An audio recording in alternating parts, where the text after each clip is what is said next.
ในตำนานที่เพิ่นเขียนไว้ในตำนานที่เพิ่นเขียนไว้ลูกดาหารที่แบกเขาวัฒนธรรมจากแต่เขาดาพี่ไว้ให้เพิ่นชมเจ้าเอ๋ยเจ้า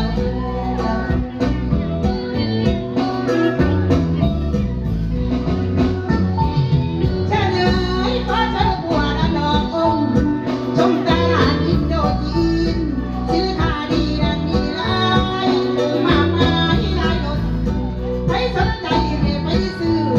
สินค้าดีมีหลายอย่างราคาถูกทันแท้ราคาถูกทันแท้ไปเชิญท่านไปเที่ยวชมไปเชิญท่านไปเที่ยวชมเด้อเด้อ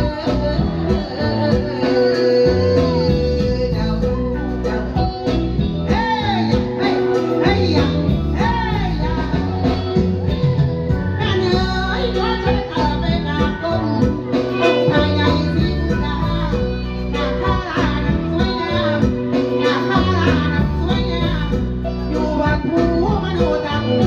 ขอฉันเด้ออย่าเด้อทันขอฉันเด้ออย่าเด้อทันเดี๋ยวขอฉันไปเที่ยวทุกด้านที่มองเที่ยวฉันให้ไปเที่ยวชมเอาเ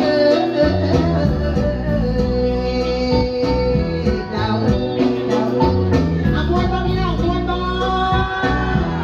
หาควรขอเสียงดังๆให้กับท่านเลยนะผู้เป็นเจ้าของเราเนี่ยนะ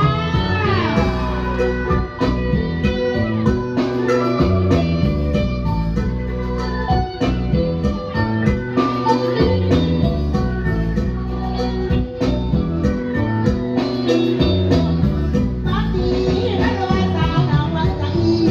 นางสีแถมนำพรให้ท่านเคยอ่อนนักสาก่อน